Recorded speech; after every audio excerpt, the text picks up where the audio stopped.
Welcome to the deep dive. Okay, so imagine stepping back, not way back, but to the dawn of the computer revolution. It was this time of just immense promise, but also kind of bewildering, right? Fierce competition, new challenges popping up everywhere. Exactly. And David Rothman, in his book, he nailed it with the title, The Silicon Jungle. Such a great title. Isn't it? And that's our mission today, really, to dive into that book, into that era, and pull out some, timeless insights. We're not just looking at old computers, but what lessons from back then still hit home today with our tech? Oh, absolutely. It really was a Wild West. I mean, the stakes were incredibly high right from the get-go. Rothman kicks things off with this story that just, wow, it sets the scene. The airline one. Yeah, Airline X accusing Airline Y of electronic sabotage. Sabotage. Leading to bankruptcy. Well, allegedly contributing to a $733 million bankruptcy. Huge numbers. And even if, the charges weren't true in the end, just the fact they could be made, Right. it showed this chilling new reality. Right. Computer security wasn't just like protecting a file. No. It was suddenly tied to, potentially, corporate survival. This wasn't just about spreadsheets anymore. It was a new kind of digital battlefield. That anecdote really does grab you. It underscores the sheer power and, the vulnerability, too. So what we want to do for you today is kind of offer a shortcut through that jungle. We'll dig into some surprising facts, some practical advice that honestly still feels relevant. Okay, so we've painted this picture of the Wild West. But how did anyone new to computers even start? How did they cut through all the noise, the hype? Well, it's interesting. Rothman actually laid out these 10 micro commandments, like rules for new users. It's okay. And the very first one, don't fall for the soft sell or hard sell. The computer business is a jungle. Straight up. Sets the tone. Totally. Yeah. He even tells this funny story about a Radio Shack salesman Oh, yeah. pitching his computer as the Mercedes while Apple was just the Ford. You can just picture it. The jargon, the pressure. Exactly. It shows what buyers were up against. And what's really smart, I think, is how quickly people realized the box itself wasn't the main thing. What was the advice before plugging in? Think software. That was the key message. Think software first. Before the hardware. Right. Because, your fancy new machine. Useless if it couldn't actually do what you needed it to do. And get this, even back then, in those early days, there were already over 30,000 programs for microcomputers on the market. 30,000! Wow! Yeah. I mean, that number alone tells you about the complexity, the sheer choice people faced even before the web. That is bewildering. How on earth did you choose? Which brings us to software and, the word processor wars, that seemed like a real battleground. Oh, it was. Rothman talks about his own struggle writing the book. He paid like $250 for WordStar. Okay. Even though he got another program, Select, for free with his computer, he just junked the free one, called it clunky, hard to use. So paid was better than free in this case. Definitely. And it highlighted this really key difference, user-friendly versus production-minded. Okay. Explain that. Well, user-friendly, like Select, might have been easy to learn. Maybe it had menus, right? Yeah. But for heavy use, it was slow. Rothman called it a menu-driven restaurant. Right. Easy to order, but maybe slow service. Exactly. Whereas production-minded, like WordStar, was harder to learn.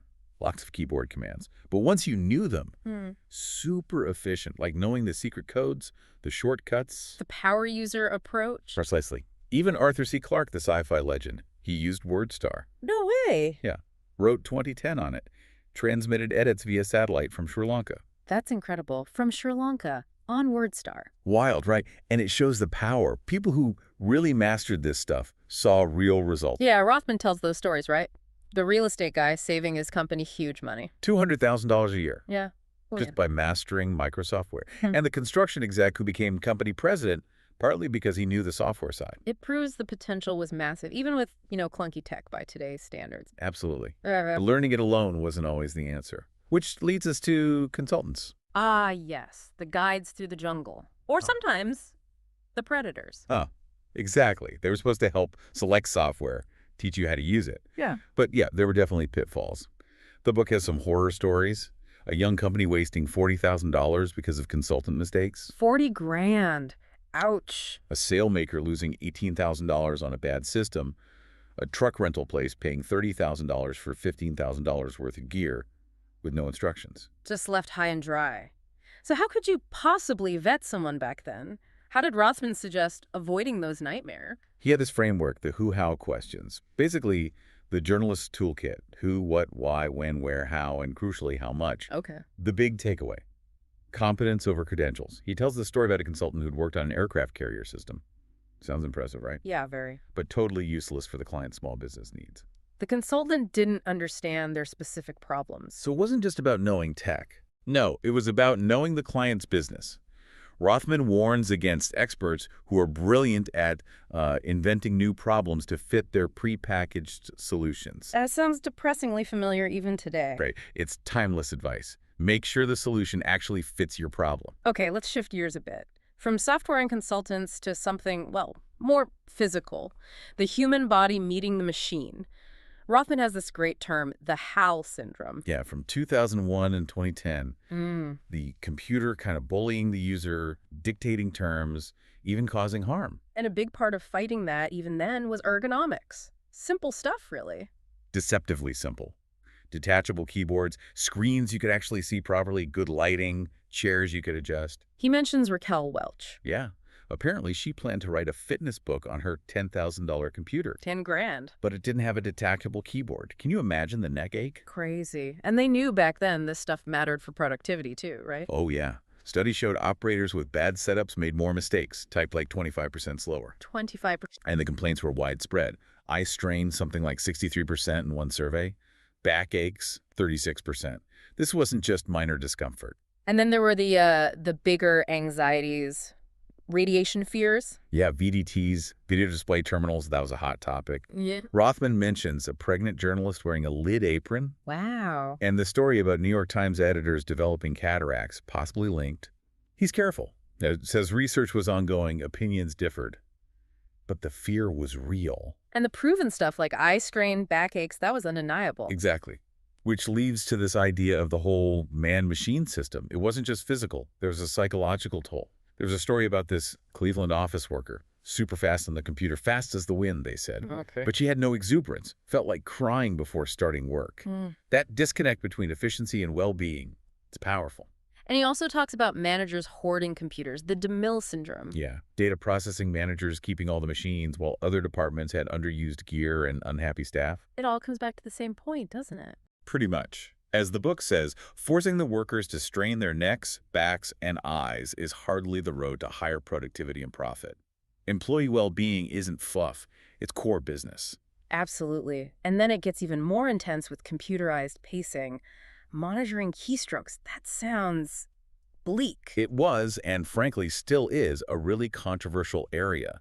Studies that back then linked that kind of work, especially for clerical staff with little control, to higher rates of illnesses like heart disease. Seriously, heart disease? Yeah, particularly what they called strain occupations. It showed the real human cost, when efficiency trumps everything else. So what were the suggested solutions back then? Things like mandatory tube breaks, actually getting away from the screen, designing jobs to limit constant screen time. And even ideas like cross-training data entry clerks, giving them variety, maybe a path to other roles, making the jobs more, well, humane. Right. Designing for humans, not just machines. Okay, let's pivot to connectivity. Rothman was really ahead of the curve talking about telecommuting, wasn't he? Oh, completely visionary. They were throwing around numbers like 10 million U.S. workers telecommuting by 1990. That's a bold prediction for the time. It was. And the benefits sounded amazing. Productivity boosts of 15–20%. Wow. Reduced office rent, wider talent pools, huge cost savings like $890–200 per employee over 5 years, plus less traffic, fewer accidents. Sounds like a utopia. But there had to be downsides, right? Challenges. Oh, definitely. Managers worried keyboard work would lower their status. Employees feared being out of sight, out of mind, hurting their careers. And the whole electronic sweatshop idea. Paying piece work rates. Yeah, that was a huge concern. The book mentions a Blue Cross Blue Shield example. Could remote work just become a new way to exploit lower-paid workers? That's a heavy ethical question. It is. And then there was just the human side. Some people miss the office vibe, the face-to-face stuff. Like that columnist Jack Smith. Exactly. He tried it, didn't like the isolation, went back to the office. It raised that question. What happens to human connection? So even then, they were grappling with this balance between flexibility and, well, potential exploitation or isolation. Absolutely. And they were even thinking about different models, like neighborhood work centers, Munitels, shared spaces for freelancers or remote workers. Really forward-thinking stuff. Okay, so from connecting people across distance to connecting machines in the same building, the networked office. That must have felt revolutionary. Huge game changer. No more constantly swapping floppy disks. Local networks meant sharing programs, sharing information easily. And that meant real efficiency gains. Big time. That Michigan company. They figured they gained about $1,000 a year in effective work time per person just from the network. Wow, and the book gets into the nuts and bolts, the different network types. Yeah, the topologies. You have the star, where everything connects to a central hub. Problem, if the hub fails. Everything goes down. Right. Then the bus, like one main cable, or the ring, data flowing in a circle. Each had pros and cons for reliability, cost, early network design lessons. And security must have become an issue immediately. Instantly. Things we take for granted now, like file locking, stopping two people editing the same file at once, or user privileges, who gets access to what. They saw the need early on to avoid total chaos, needing, as the book put it, network police. Network police.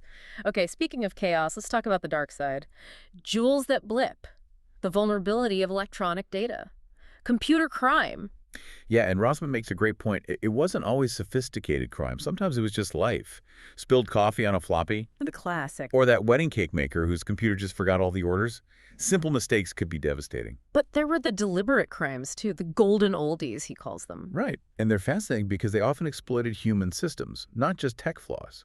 Like data diddling, changing data before it goes in. The railroad clerk giving himself overtime using other people's names but his own ID number.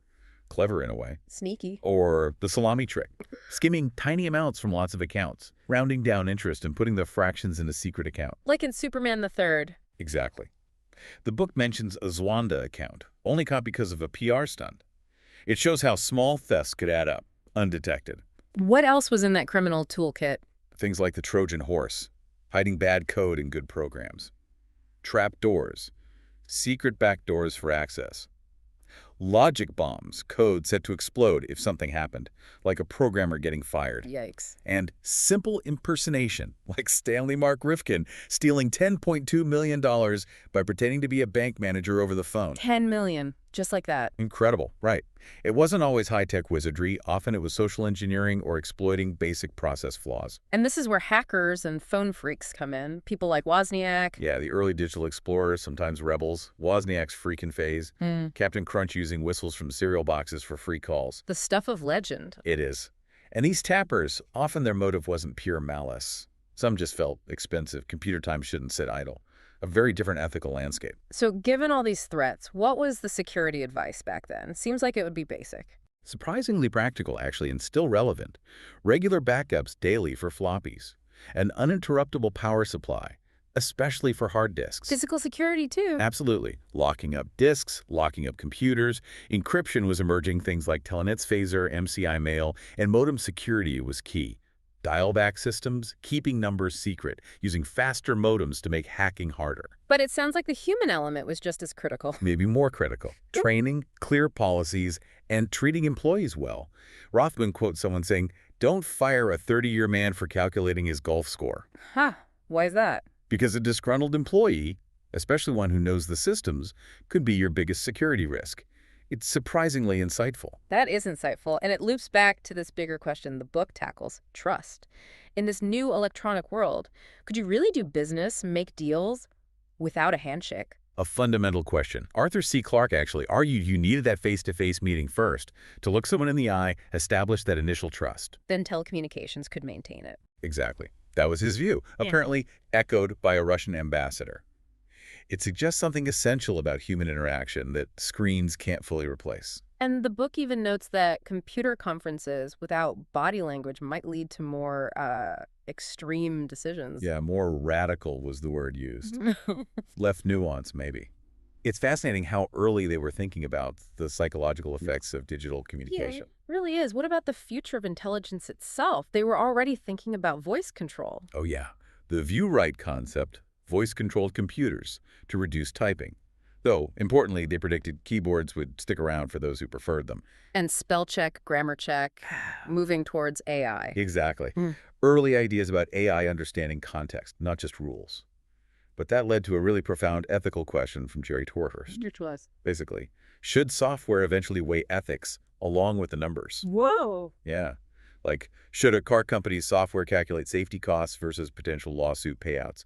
Should a diet book publisher's program consider public health versus profit? That's heavy. Asking if code should have a conscience. Pretty much. It's a question that's obviously more relevant than ever today, but they were asking it back then. And that brings us to the human cost again. The story of Lynn Wilson, the telephone guy. Yeah, worked for decades with these intricate rotary switches, loved them. Then suddenly they're replaced by a few boxes. It's heartbreaking. And his question, aren't computers turning people into useless objects against their will? It's such a raw human reaction. Clarke's response in the book is a bit blunt, honestly. What'd he say? Something like, anyone who can be turned into a useless object against his or will is one. Which, okay, maybe a bit harsh. Yeah, a bit victim-blamey. Right. And the book immediately pivots to the reality of communities like Lorain, Ohio, devastated by job losses from tech and economic shifts. It acknowledges that progress isn't painless or equal. So the conclusion isn't just tech is good. Not at all. It's that the silicon jungle can be navigated, even made friendly, but it takes work, persistence, common sense, smart choices about machines, software consultants, and humane training.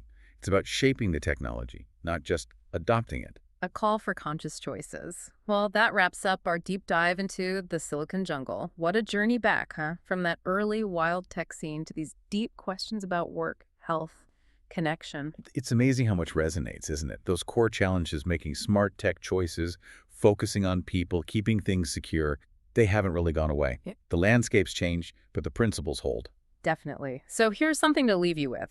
If those pioneers worried about computers making us useless objects or bullying us, how much control do you feel you have over your digital tools today? And maybe more importantly, what responsibility do we all have to make sure the next version of this silicon jungle is, well, a more humane and empowering place for everyone?